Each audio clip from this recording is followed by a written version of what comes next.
Army mateys, you thought you was tuning to Matty G. He not here. I cut him and sliced him and sent him away. Not really. I've been here the whole time. It's just me. I'm just acting. There's no me. I won't make a very good pirate because I get seasick in canoes, and also if I sit in the back of a car, I'm very sensitive. Hello, it's video 2, and this one's about authenticity. Acting is something that we all do, whether we like it or not, whether we step into our roles. And being doctors or lift engineers or electricians or nurses, we all step into these roles.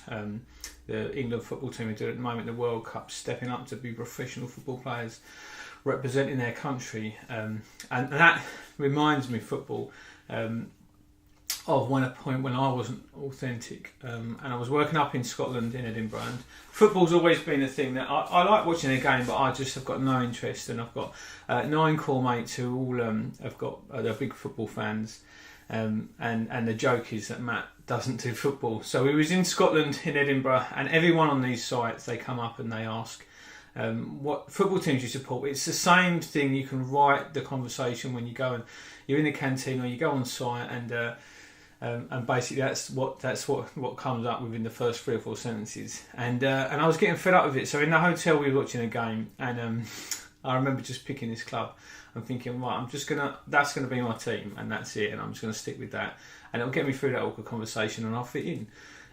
So I go on site the next day, and this little Jimmy, this spark was there, and I went to speak to him about getting power or something, and straight away he just came up and what teams you support, and I just said Aston Villa, and he said, "Oh right." He said, "Why's that? Why is that?" He looked sort of puzzled, and I said, "Well, it's a London team, isn't it?" And I could see in his face, and I sort of felt I knew that I'd said something wrong, and I walked away. And a mate of mine was working for me at the time, and he just ripped into me that if you didn't know, Aston Villa's not a London team. And from that point, I just thought I've got to be true to myself, and I don't support football. And that's my stance now, and it always makes me chuckle when someone asks me what football team I support. And it's surprising when I'm coaching, and one of the reasons when I came back to develop and Think and Believe was getting people in a good state. Think and Believe is the analogy of gardening, but it's getting that mindset, your own internal garden of you in a good state, because people were moving. I want to earn 6 figures, I want to do this, that and the other. They were moving through life, and they weren't actually being true to themselves, and people weren't slowing down enough. A bit like getting your MOT checked on your car, and getting to a point where you firstly was stepping out of those roles in who you thought you should be and who you were trying to be to fit in, and this, that and the other, and just coming what I call home, and getting what a lot of people call centred, to being an authentic version of yours, authentic you, and finding that. And you can't think this.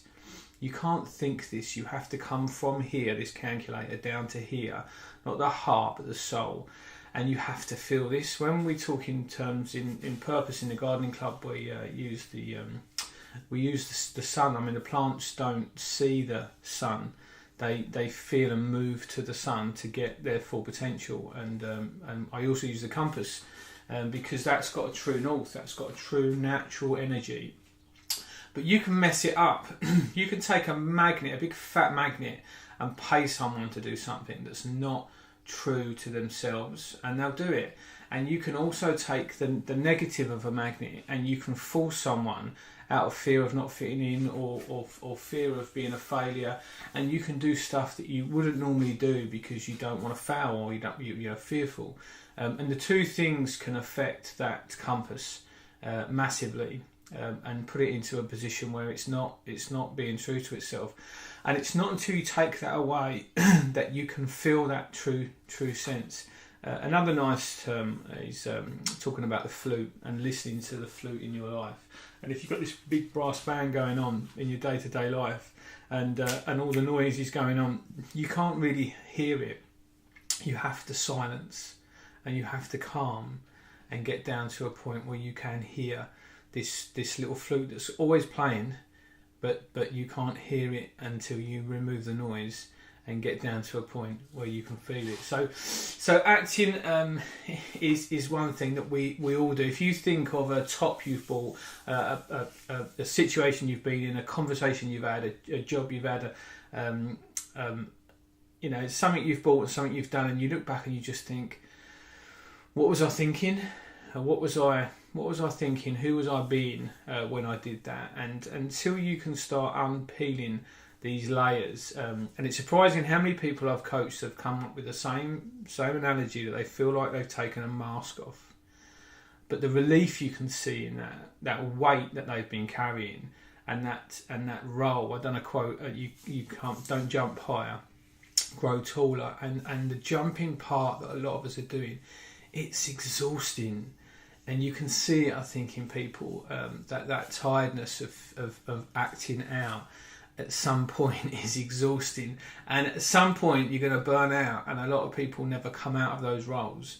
You see these accountants walking around with their kids, and these businessmen walking around with these kids, and these geezers walking around with these kids, and never really being themselves and coming into that authenticity. And the reason for this, it's knowing who you are.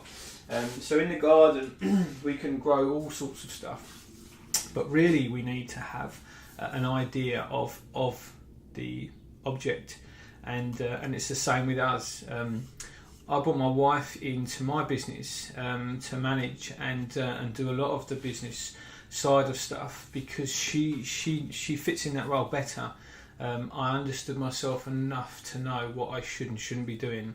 And that's a key in a lot of things. It's not just a case of what you should be doing, but what shouldn't you be doing, and how you can outsource that. And until you know that, and you've got that information to be able to look at and work from, and that's the point, I think, that this video is this authenticity, that the need for it, like a sat nav. If we're coaching, we want to get from A to B, a sat nav's going to ask, where's your destination? And we can be specific in that, because that's important as well. But where do you start from, and what is your mode of transport? What have you got available to you? It needs to be that point of reference, because if you ask a sat nav and give it the wrong destination, it might send you left and you might fall off a cliff.